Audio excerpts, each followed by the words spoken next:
Hi everybody. In this video I want to show you how I'm working on my ceiling board project. This is a major project I'm involved in this summer, trying to plug up the holes where the mice get in, and it makes things look more finished.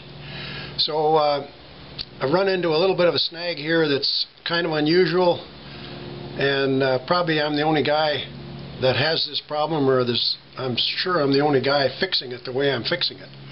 And so that's the kind of problems that are fun for me, and I thought I'd tell you how I do it. So here's my ceiling board project.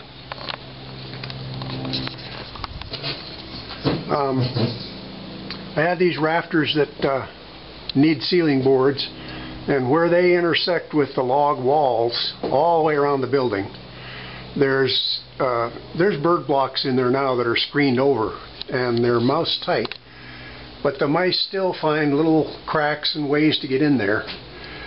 And so the eventual solution, of course, is to have these ceiling boards go all the way up, and that's what I'm involved in doing right now. So I've got half of this porch roof already done. Here's the problem.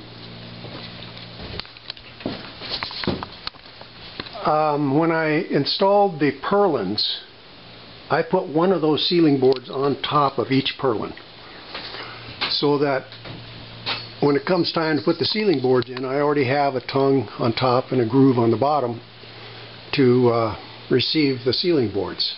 That way I don't have to mate the boards to the log.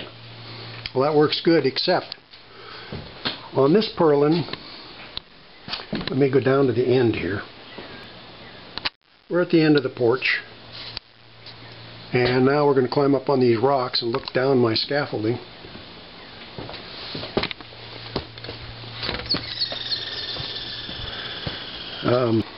I wanted to show you, just sight down this purlin.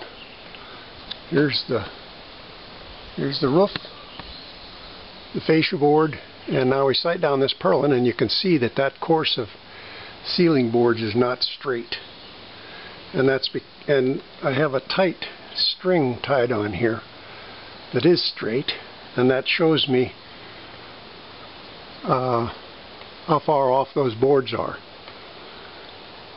Now they're crooked, so I could just start nailing ceiling boards against them, the tongue and grooves fitting as they would, and that error would accumulate and creep,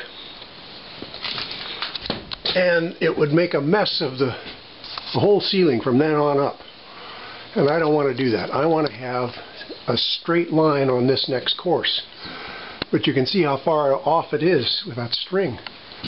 It's off 1 3/8 at the worst, right about where that gap is. So my plan is to rip ceiling boards to fit that contour, so that the tongue edge that appears on the top of the next course will be straight. So I figured out how to make my own tongues and grooves. This board is now cut down. I made this groove just a few minutes ago, and this board is 8 feet long, and it mates nicely with the tongue of the next board. So I'll show you. Just stick it in here.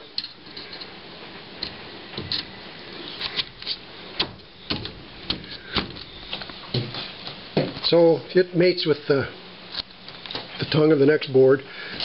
This bevel that I cut in there, of course, will have to be stained, and I'll do that before I nail it up. But anyway, I'll give you a blow-by-blow description of how I make one of those grooves. I don't use a router or any fancy tool. I just use, well, actually I use 2 tools.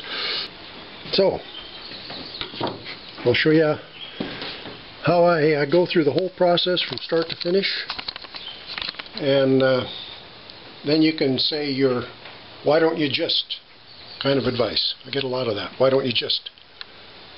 So I'll show you what I'm doing. So now that I've demonstrated the proof of concept, I'm going to continue making boards for all the rest of the ceiling, all the way across. And so the next thing to do is select a board, and of these stained boards, the only thing important for this, of course I like them to be straight, but I want that groove edge back here to have no knots in it. And so this top board looks like a good one. I'll take it off, saw it to length. I've got this board cut to length. It's laying down finished side down, so I'll mark the back of it. And first thing I do is I mark just the location of the rafters. And this is a rough marking. Every 16 inches there's a rafter, and the 10th rafter is right here. So 16 inches later is the 11th rafter, 12th, 13th, 14th, 15th, and 16th. Okay, that's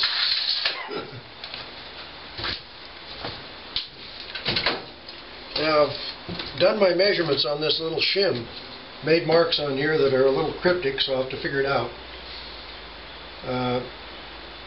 These marks are for 9 through 13, so we're on rafter 10. So it tells me how much of this I have to cut off.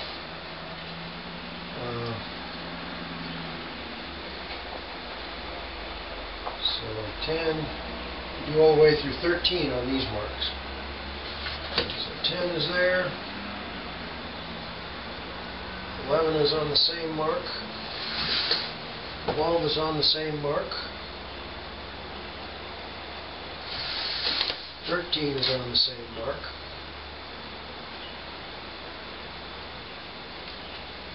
now 14 and 15 were not measured because I didn't have a board across that span, but it's straight from there to 16, and 16 is marked, so mark 16.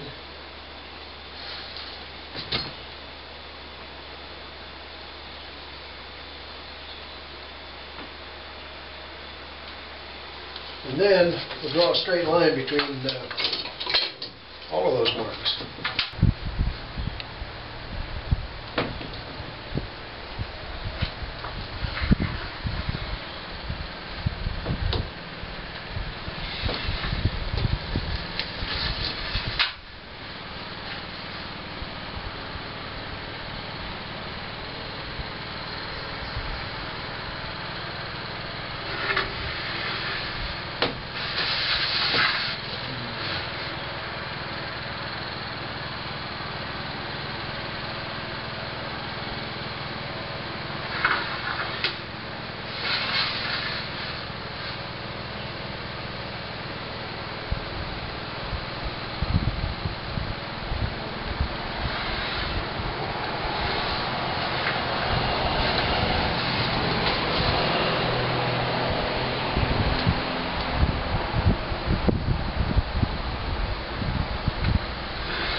Okay, now what I'm going to do is rip the board on that line, and that's a little too much ripping to do by hand, so I'll use a Skilsaw, and I'll set this up to saw it.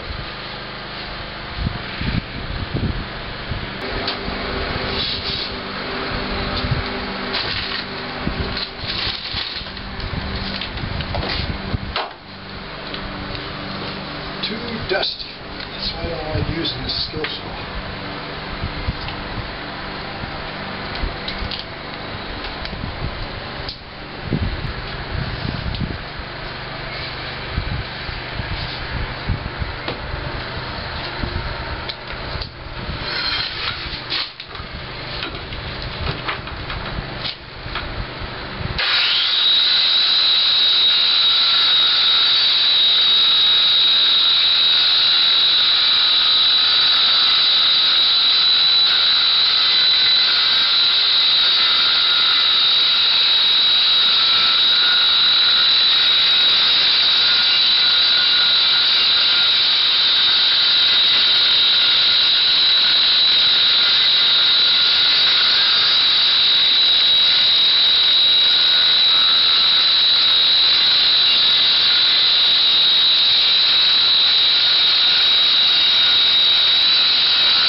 Okay.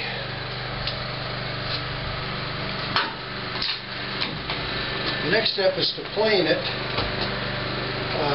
And for that I clamp it to this 4x4. I have it clamped to these sawhorses and then butted up against that column so that I can have a good sturdy platform to plane with. So clamp it to 4x4.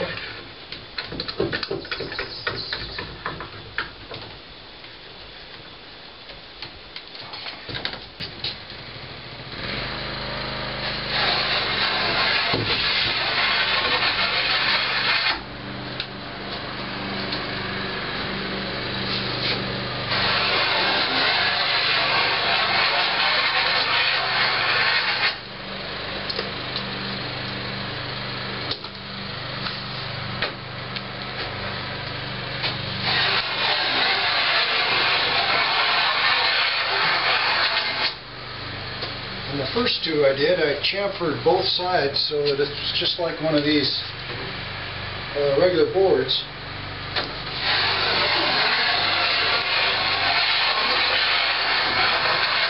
But I realized I don't have to do the unfinished side. I don't have to chamfer that. So I won't on this one.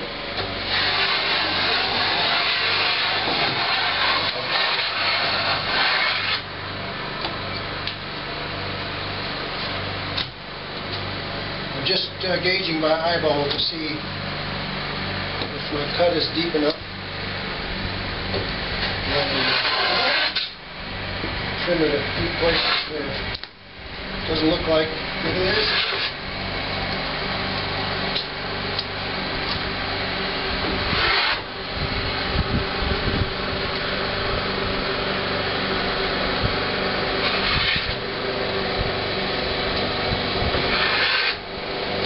Okay, that's good. The chamfer will make half of the groove where the two boards meet.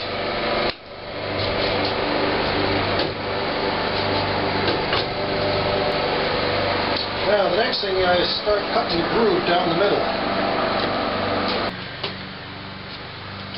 Now, we need this gauge board.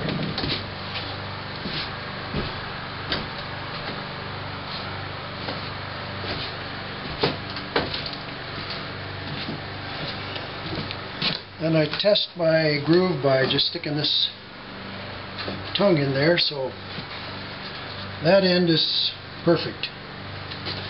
Fits just right. So now all I have to do is just keep moving back in the whole board. 2 inches of it's done, and I have 8 feet to go.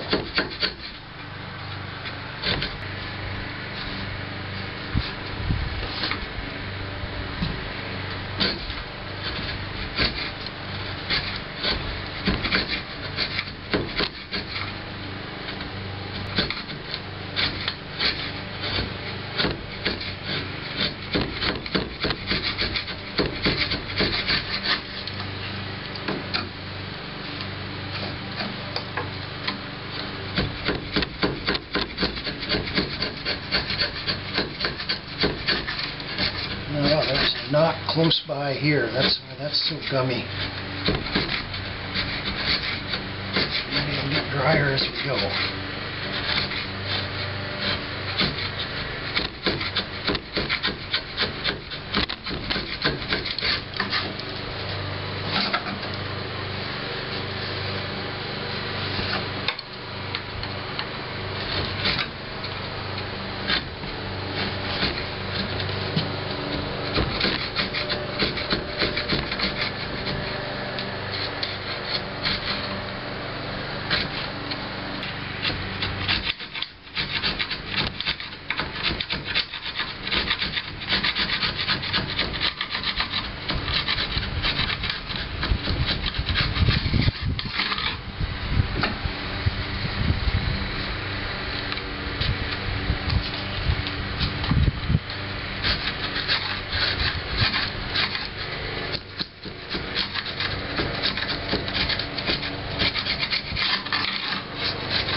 Okay, the whole thing is done.